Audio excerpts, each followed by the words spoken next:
नमस्कार सभी को। मैं शालिनी के भी टीचर आपका अपने चैनल पर स्वागत करती हूँ। ये जो बुक है हमारी केसी श्रीवास्तव की बुक चल रही है और ये बहुत ही ज्यादा इंपॉर्टेंट है आपके टीजीटी और पीजीटी के एग्जाम के लिए। चाहे आपका स्टेट का एग्जाम हो, चाहे आपका सेंट्रल गवर्नमेंट का एग्जाम हो, चाहे आपका किसी भी यूनिवर्सिटी का एग्जाम हो, यानी प्रोफेसर के लिए। अगर आप इस बुक को नहीं पढ़ेंगे तो आपका सिलेक्शन नहीं होगा, आपके अपने विषय पर पकड़ नहीं होगी। प्राचीन भारत से संबंधित सारे क्वेश्चंस अगर आप इस बुक को कवर कर लेते हैं तो 95% आपको यहाँ से कवर हो जाता है, चाहे आप यूजीसी नेट दें या फिर किसी भी स्टेट का पीजीटी दें। ठीक है, तो चलिए स्टार्ट करते हैं। जब हमारा पूरा एक चैप्टर कंप्लीट हो जाएगा उसके बाद मैं आपको माइंड मैप के थ्रू एक बार ये पूरा चैप्टर समझा दूंगी। लेकिन पहले क्या आवश्यक है कि हर एक पेज को थॉरोली पढ़ा जाए। ठीक है, हर एक चीज को डिटेल में समझा जाए, क्योंकि वहां पर फैक्ट के साथ साथ आपको कुछ ऐसे क्वेश्चन आते हैं थोड़ा सा डिप्लोमेटिक टाइप, तो उसके लिए आपको विषय पर पकड़ होनी बहुत जरूरी है। तो चलिए टाइम वेस्ट नहीं करते हैं, स्टार्ट करते हैं। हमारा चल रहा है अभी सोन संस्कृति, जिसमें मैंने आपको बताया था कि 5 वेदिकाएं थी। वेदिकाएं क्या है, एक बार आप रिकॉल कर लीजिएगा। वेदिकाओं में हमने देखा था कि हिमकाल में हमारी वेदिकाएं बनी है। चौथी वेदिका की बात चल रही थी जिसे हमने विकसित सोहन की संज्ञा दी थी। वहां पर बहुत सारी खोज हुई है और जो सोन संस्कृति है उसके उपकरण बहुत सारे भागों से भी मिले थे, जैसे कि आपके राजस्थान, सिंगरौली, बेलन घाटी, ये सब। ठीक है, हमने देखा था कि डी टेरा और पीटरसन ने भी बहुत ज्यादा खोज की थी, जो कि कश्मीर घाटी तक हम लोग रिसर्च करते करते पहुंच गए थे, जिसमें योगदान दिया एस डी संकालिया ने। ठीक है, एस डी संकालिया ने 1970 में कश्मीर घाटी में अनुसंधान किया था। फिर उसके बाद हम लोग पहुंच गए थे शिवालिक, कश्मीर से थोड़ा ऊपर शिवालिक रेंज में, यानी थोड़ा सा पंजाब और इसमें कश्मीर से थोड़ा नीचे थी, है ना, कश्मीर से नीचे पड़ता है आपका शिवालिक की पहाड़ियां, तो पंजाब और हिमाचल में फैली हुई है। ये क्षेत्र भी बहुत ज्यादा महत्वपूर्ण साबित हुआ। यहाँ पर 1951 में ओलफ रूफर ने जो था रिसर्च किया, उसने सतलज की जो सहायक नदी थी सिरसा घाटी, वहां पर पाषाण काल के बहुत सारे उपकरण खोजे थे। फिर हमने देखा था कि बीबी लाल ने भी अपना रिसर्च किया कांगड़ा जिले वगैरह में। फिर यहाँ पर हमें चापर चापिंग वगैरह काफी इंपोर्टेंट हमें चीजें मिली। अब हम बढ़ते हैं एक बहुत ज्यादा इंपॉर्टेंट टॉपिक की तरफ, जो है हमारा बेलन घाटी। जो बेलन घाटी है, आइए बात करते हैं भारत के प्रागैतिहासिक काल के उस महत्वपूर्ण खजाने के बारे में जिसने हमारे सामने कई महत्वपूर्ण राज खोले। ठीक है, इसमें जो बेलन घाटी आपका यूपी में पड़ता है, वहां पर इलाहाबाद विश्वविद्यालय के जी आर शर्मा थे, उनके निर्देशन में अनुसंधान किया गया, यानी कि उनके देखरेख में बहुत सारा काम हुआ। और ये जो बेलन है ये टोन्स की एक सहायक नदी है। इसकी खास बात यह है कि यह नदी के कटाव ने पाषाण काल की जो कहानी है परत दर परत उजागर कर दी। मतलब यहां से आपको क्या होगा कि ये जो आपके मिर्जापुर के मध्यवर्ती पठार में बहती है, यहां से विभिन्न पुरास्थलों से पाषाण काल के सभी युगों से संबंधित उपकरण तथा पशुओं के जीवाश्म मिले। मींस यहां से आपको तीनों ही चरणों के जो औजार है वो एक क्रम में मिले। मतलब पहले निम्न पूर्व पाषाण काल के, फिर मध्य पूर्व पाषाण काल के और फिर उच्च पूर्व पाषाण काल के। नीचे सबसे पुरानी और ऊपर सबसे नई। ऐसा बहुत कम होता है कि एक ही जगह पर हमें बहुत सारी चीजें अवेलेबल हो जाए, और सिर्फ औजार ही नहीं, बड़ी संख्या में उस जमाने के हमें जानवरों के जीवाश्म ये सब भी हमें मिले हैं वहां से। यहाँ पर निम्न पूर्व पाषाण काल से संबंधित 44 पुरास्थल मिले हैं। ठीक है, यानी सबसे पुरानी परत यानी निम्न पूर्व पाषाण काल बेलन घाटी के प्रथम जमाव से, देखिएगा बेलन घाटी के प्रथम जमाव से हमें निम्न पूर्व पाषाण काल के उपकरण प्राप्त हुए हैं, यानी जो सबसे पुरानी परत है निम्न पूर्व पाषाण काल की, वहां से हमें मिले हैं। ठीक है, इनमें से सभी प्रकार के हैंडेक्स, क्लीवर, स्क्रेपर, पैबुल पर बने हुए चापर उपकरण आदि शामिल हैं। और ये सारे के सारे अधिकतर किससे बने हुए थे, ये सारे के सारे क्वार्टजाइट पत्थर से बने हुए थे। ठीक है, ये आपको ध्यान रखना है कि मोस्टली यहाँ पर ये जो सब हमें मिले हैं ये क्वार्टजाइट पत्थर से बने हुए मिले हैं। और ये एक ऐसे मजबूत पत्थर से बने हैं, यानी जो काफी जिनकी क्वालिटी अच्छी थी। यहाँ पर कुछ हैंडेक्स तो हमें बड़े मिले हैं और कुछ छोटे मिले हैं, यानी 9 सेंटीमीटर से लेकर के आपके 38.5 सेंटीमीटर तक के हमें यहाँ से हैंडेक्स मिले हैं। 38.5 का मतलब कितना होता है, कम से कम भी 1.5 फुट लंबा पत्थर का कोई औजार। ठीक है, यहाँ कुछ उपकरणों में मुठिया लगाने का स्थान भी मिलता है। मतलब कुछ हैंडेक्स में तो लकड़ी का जो हत्था होता है वो लगाने के लिए खास तरह की जगह बनाई गई थी, जिनके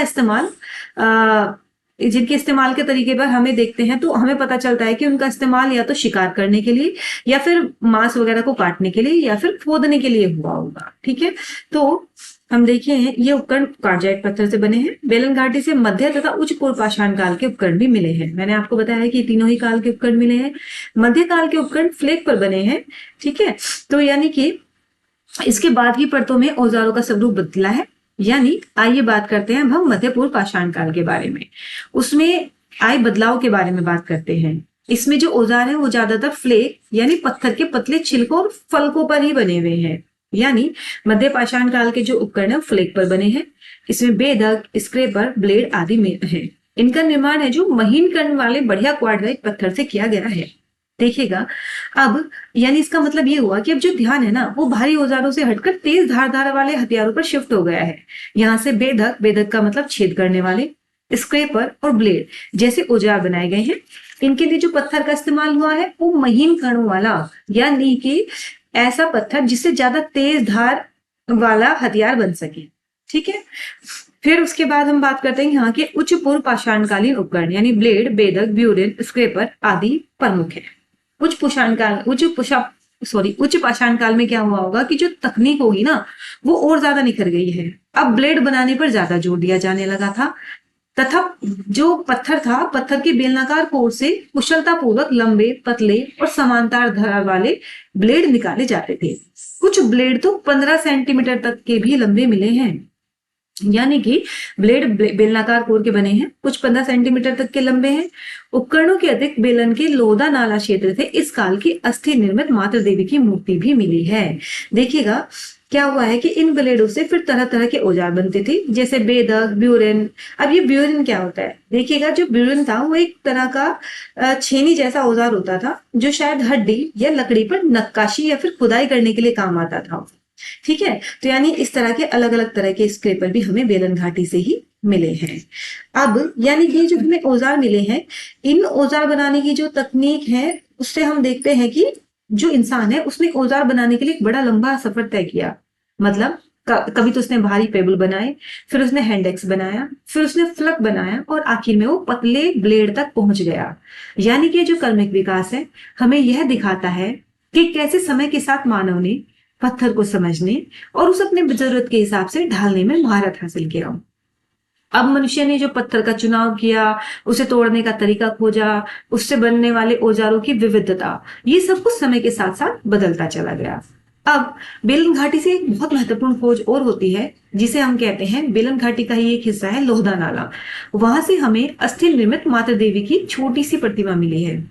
अब ये छोटी सी प्रतिमा मतलब ये कि हड्डी पर उकेरी गई है, यानी कि और मतलब ये हड्डी पर बनाई गई है और जो आज है ये संरक्षित रखी हुई है। मतलब ये आज कौशाम्बी संग्रहालय में सुरक्षित रखी हुई है और ये उच्च पूर्व पाषाण काल की मानी जाती है, ठीक है। तो देखिएगा ये जो है इस काल की जो अस्थि है वो मिली है और ये संप्रीति कौशाम्बी संग्रहालय में है और ये उच्च पूर्व पाषाण काल की संस्कृति का समय दिखाता है।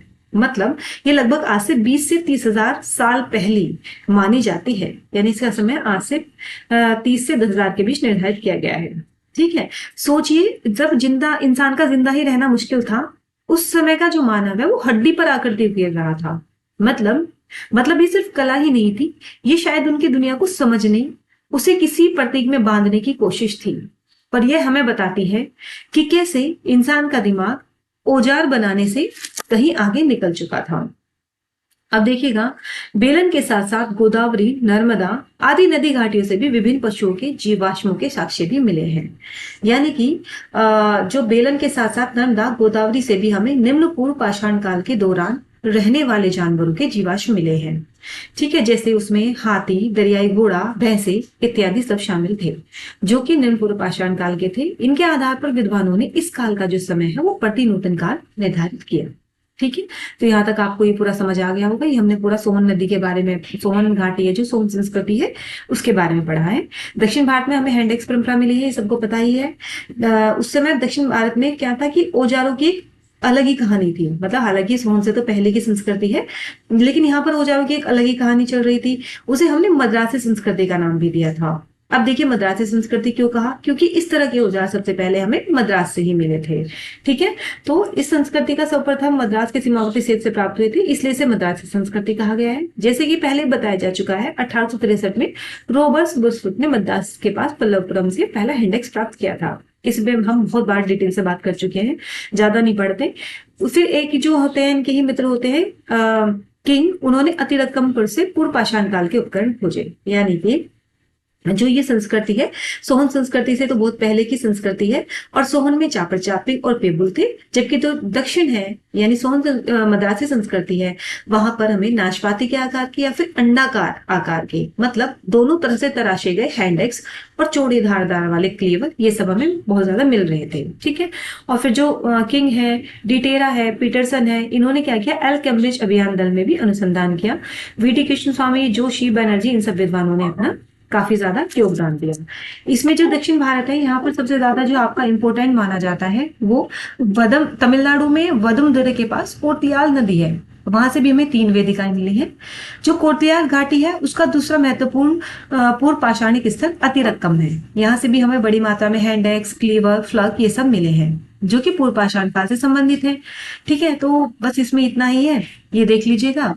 और फिर हम जो बात करेंगे कल वो मध्य पूर्व पाषाण काल के बारे में, और फिर उच्च पूर्व पाषाण काल के बारे में हम बात करके इसको फटाफट खत्म करने की कोशिश करेंगे चैप्टर को। ठीक है, आपको वीडियो पसंद आती है तो प्लीज चैनल को सब्सक्राइब करें, वीडियो को लाइक करें। Thank you so much.